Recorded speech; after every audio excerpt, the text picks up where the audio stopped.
अब मान लेते हैं कि यहाँ पर भी है कि देखिए कब्जा जमीन है, जमीन पर जो है ना कब्जा बरकरार है, ठीक है, लंबे समय से कब्जा है, लेकिन जो है जमीन का रजिस्ट्री हुआ, रजिस्ट्री होने के बाद जो है जमीन का जो मोटेशन है वो नहीं करवाया गया, ठीक है। और जमीन को जो है बाद में क्या किया, जो मान लेते हैं कि मोटेशन नहीं खुलवाया तो कुछ समय बाद जो है उसने जमीन को दूसरे के पास बेच दिया। कब्जा जो है पहले जो खरीदा उसके पास है, और वो मोटेशन जो नहीं करवाया तो बाद में देखा कि ये जमीन अभी भी मेरे नाम पर दर्ज है और उसको बेचने का राइट भी है, तो वो बेच दिया, ठीक है। लेकिन देखें कानूनी तौर पे एक बार अगर कोई भी प्रॉपर्टी बेच देता है तो दोबारा उसको और या उसके उत्तराधिकारी को बेचने का अधिकार नहीं है, लेकिन फिर भी ऐसा किया गया तो धोखा हुआ, आप विवाद में फंस गए, ठीक है। आपका कब्जा बरकरार है, जमीन पे कब्जा है, आप 19 साल है कि दादाजी ने 1955 में, आज 95 नहीं 55 में रजिस्ट्री करवाई, कब्जा भी है इनका, मोटेशन नहीं खुलवाया, ठीक है। उस समय लोग उतने जागरूक नहीं थे, बहुत लोग तो ऐसे करते स्टाम्प पर भी जमीन को लिखवा लेते थे, मतलब कार्यालय जाने की जरूरत नहीं है, स्टाम्प पे लिखवा लेते थे, घर में रख लेते थे। लेकिन आज देखें तो अगर मान्यता कोर्ट में नहीं होता, आप एक मौखिक दस्तावेज लेकर जाएंगे कानून में, न्यायालय में, तो उसका मान्यता नहीं होता है। आप एक रजिस्टर्ड डॉक्यूमेंट लेकर जाएंगे तो उसका 100% अमान्यता है, ठीक है। आप अगर कोई भी मौखिक डॉक्यूमेंट लेकर जाएंगे तो उसका 0% मान्यता है, मतलब मान्यता है ही नहीं, 0 मान्यता है, ठीक है। तो इसीलिए यानी जब उसका वैल्यू ही नहीं है तो उस दस्तावेज का कोई मतलब नहीं बन जाता। तो मोटेशन अगर आपने नहीं खुलवाया और दोबारा वो बेच दिया तो वो तो धोखा कर दिया, ठीक, वो तो धोखा कर दिया, ठीक है। अब ठीक है, उसका मान लेते हैं वो बेचा और बाद में उसका मोटेशन भी हो गया, सब कुछ हो गया, लेकिन अब आपको क्या करना है, सबसे पहले तो मोटेशन को कैंसिल कराना। अब मोटेशन को कैंसिल कराने के लिए जो है आप जहां पर मोटेशन किया गया तो आप अनुमंडल में जाएंगे और जो मोटेशन अपील केस फाइल करेंगे, है ना, मोटेशन कैंसिलेशन के लिए। अगर नहीं होता है तो फिर जिला कलेक्टर के पास केस फाइल करेंगे, और नहीं तो फिर सिविल कोर्ट जाएंगे। संपत्ति का असली मालिक आप ही होंगे अगर आपका 1955 का रजिस्ट्री है और इसका रजिस्ट्री का सेल डीड भी है और निबंधन कार्यालय से आप उसका नकल भी अगर प्राप्त कर सकते हैं तो, ठीक है। मतलब अगर वो इंफॉर्मेशन वहां आज भी मौजूद है, आप उसका नकल निकाल सकते हैं, ठीक है, या आपके पास वो दस्तावेज मौजूद है तो आप दावा पेश कर सकते हैं। करें कि हमारा जमीन किसी और के नाम से खतियान बन गया तो उसके लिए करना जो है क्या पड़ेगा, हमारे पास जो है केवाला और बंदोबस्त रसीद है।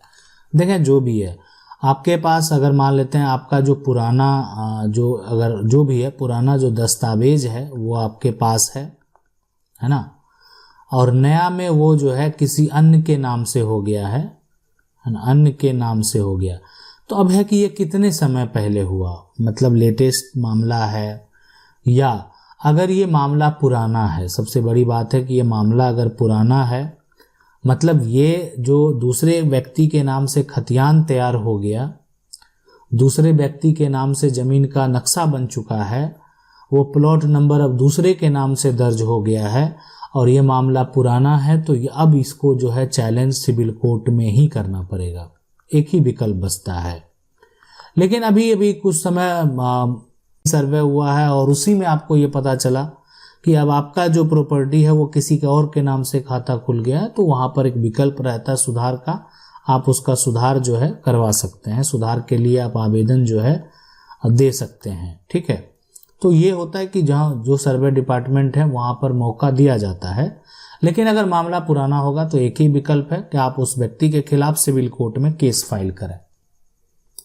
सवाल है सर जी किसी ने लोन वाली प्रॉपर्टी बेच दी है तो क्या करें, बैंक से नोटिस लगा दिया है। बिल्कुल देखें ये तो गलत है, धोखा करना हो गया, और धोखा करने में आप चाहें तो उस पर 420 का जो है मुकदमा भी दर्ज करा सकते हैं। देखें ये डॉक्यूमेंट जब भी सेल डीड तैयार होता है ना तो उस पर साफ साफ लिखा जाता है ना, उसमें सारा कुछ मेंशन किया जाता है कि इस प्रॉपर्टी पे किसी भी प्रकार का कोई भी लोन नहीं है, कोई भी कर्ज नहीं है, और ये भी जो है ना कर्ज जो है वो नहीं है, और साथ नहीं है, और साथ में ये भी मेंशन किया जाता है कि इस पे किसी प्रकार का विवाद भी नहीं है, मतलब कानूनी विवाद भी नहीं है, किसी प्रकार का कोई भी केस नहीं चल रहा है, ठीक है, कोर्ट में। तो ये जो देख रहे हैं ना, सारा कुछ जो यहाँ पर मेंशन किया जाता है डॉक्यूमेंट पे, तो वो मेंशन एक तरह से झूठा किया गया, गलत किया गया। तो मामला जब कोर्ट में जाएगा तो वो तो उसको दिक्कत होना ही है, वो व्यक्ति तो धोखा किया। अब नोटिस आ गया तो अब आपको करना क्या चाहिए? देखें, करना ये चाहिए कि आप जिससे खरीदें उससे पूछेंगे कि आपका लोन है, आप चुकता कीजिए। नहीं चुकता करेंगे तो आप जो है फिर कोर्ट जाएंगे, है ना। आप जो है अगर मान लेते हैं ठीक है वो चुकता नहीं करता है, तो फिर बैंक जो है, बैंक तो अगर उसी प्रॉपर्टी पे लोन लिया गया तो वो प्रॉपर्टी जो है उसका राइट बनता है ना, बैंक का तो राइट बनता है, और पहले बनता है, आपसे पहले बनता है।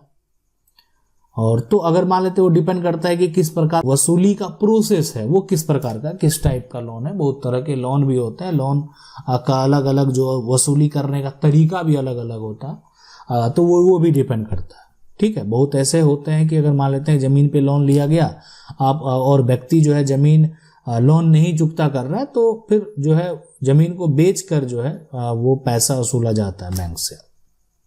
सवाल है कि मेरे दादा की पुश्तैनी जमीन है जिसको मेरे चाचा ने दादाजी अपने नाम पर जो है यहाँ पर तर्कनामा जो है करवा लिया। तर्कनामे में लिखा हुआ है कि मैं मेरे भाई के नाम बिना कुछ रुपये लिए अपने भाई के नाम तर्क करता हूँ, क्या तर्कनामा कैंसिल हो सकता है? देखें, कोई भी डॉक्यूमेंट अगर अनरजिस्टर्ड है तो उसका मान्यता नहीं होगा। मान्यता जब बनी अगर तो ऐसे ही वो कैंसिल है, मान्यता नहीं होगा, ठीक है। लेकिन अभी जो भी किया गया, जो तर्कनामा लिखाया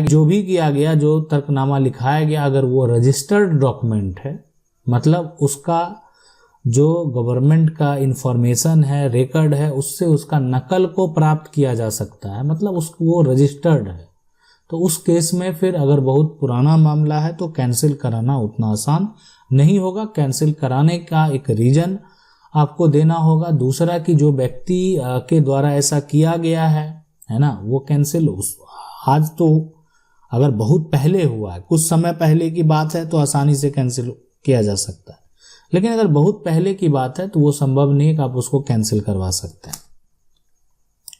सवाल है कि नमस्कार, आपकी बात अच्छी लगी, धन्यवाद इसके लिए। सर, जाली रजिस्ट्री पेपर बनाकर अवैध कब्जा कर लिया गया, उसके लिए सिविल में कौन सा धारा लग सकता है? देखिए, सबसे पहला तो जो जालसाजी किया तो 420 का मुकदमा लगेगा, 468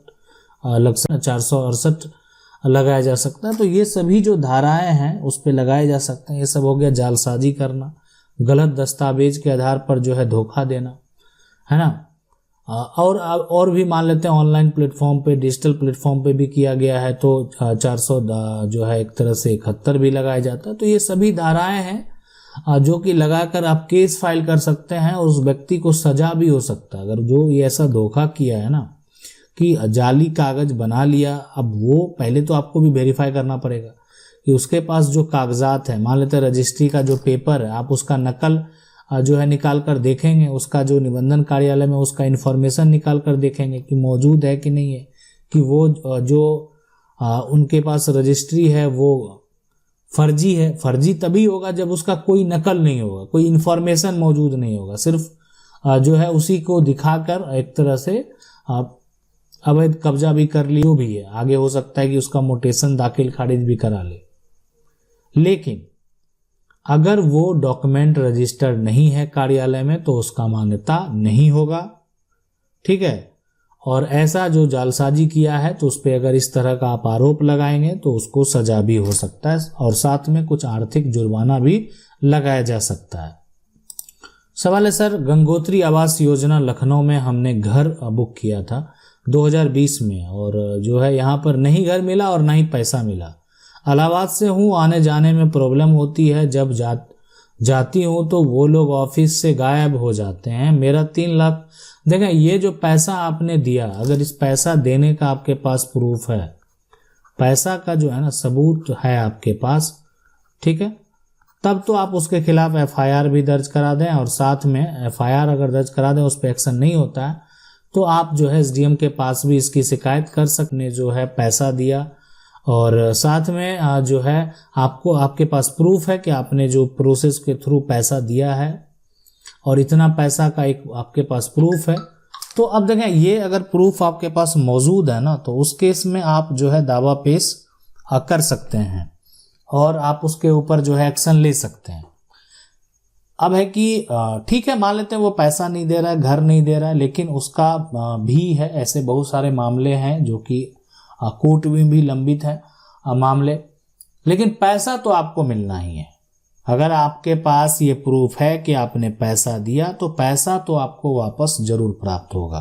ठीक है, अब डिपेंड करता है कि अगर मान लेते हैं मामला कोर्ट में जाता है इतने दिन वो जो है ना घर दिया, पैसा भी ले लिया, हो सकता है कि उस पर और कुछ भी जो है दंड लगाया जाए ताकि पैसा का इंटरेस्ट सहित जो है वापस करना पड़े। तो डिपेंड करता है किस तरह का फैसला हो रहा है और आपका पक्ष जो है वो कितना स्ट्रांग है। सवाल है कि हमारा समस्या यह है कि एक ही जमीन को भाई अलग और बहन अलग लिख दिया। भाई लिखा 7 रोज पहले और बहन जो है बाद में लिख दिया। ठीक है, भाई भी मर गया और जमीन बचा हुआ है, तो भाई जो लिखा उसका पहले होगा कि नहीं, मैं उसी का होगा। देखिए, पहले जो एक बार भाई के द्वारा लिख दिया गया ना, तो वो जमीन जो है वो भाई जो पहले बेचा उसी का होगा। ठीक है, अब एक समय होता है, देखें, दावा कोई किसी का हिस्सा नहीं बेच सकता, खास करके पैतृक संपत्ति में। अगर मान लेते हैं कोई ऐसा करेगा, ठीक है, तो वो सिर्फ अपना हिस्सा बेचने के लिए एलिजिबल है और दूसरे का हिस्सा अगर बेच रहा है तो वो गलत है। दूसरा भाई है या दूसरी बहन है, वो कभी भी दावा पेश करके जो है संपत्ति में अपना कानूनी अधिकार जो है वो प्राप्त कर सकती है। सवाल है कि सर मेरे दादा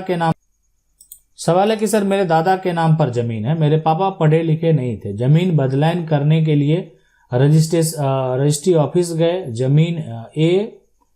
जमीन बी को दिया, बी ने ए को दिया, सर सी ने भी बदलान दस्तावेज पर जो है नाम चढ़वा दिया, जमीन का रसीद ए के नाम पर है, कट रहा है और समय 30 साल हो गया, जमीन दखल जो है सी ने किया है, इसमें ए जमीन दखल कैसे करे? नहीं, देखें, सबसे पहले जो है कि अभी जो बदलान किया गया ए बी के बीच में हुआ है ना, ए को जो है बी ने ए को दिया, लेकिन ए को जो प्राप्त हुआ उसमें सी का भी नाम है। देखिए, सी का भी नाम चढ़ गया। अब ये तो चढ़ गया, आज का मामला है ना, कानूनी तौर पे इसका अधिकार होगा, जमीन का जो एक तरह से अधिकार होगा, इसलिए 30 साल हो गया, अभी तक किसी प्रकार का कोई ऑब्जेक्शन नहीं लगा। किसी का कोई नाम अगर चढ़ जाएगा, ठीक है, दोनों के नाम से अगर जमीन लिया जा रहा है, तो अब 30 साल बाद ये दावा नहीं कर सकते हैं कि एक ही के नाम से लिया गया होगा। उसका भी एक टाइम होता है, समय होता है कि आप उस समय चैलेंज कर सकते हैं कि आपके साथ धोखा हुआ है, लेकिन 30 साल बाद ये संभव नहीं है। तो कानूनी तौर पे अगर देखा जाए तो इसका जो अधिकार होगा वो ए और सी दोनों का होगा, मतलब दोनों का समान अधिकार होगा। ठीक है, आशा करते हैं वीडियो अच्छा लगा होगा। वीडियो को लाइक जरूर कर दें, चैनल को पहली बार देख रहे हैं सब्सक्राइब करके जो बेल आइकन है उसको जरूर दबा लें। मिलते हैं अगले वीडियो में, तब तक के लिए जय हिंद।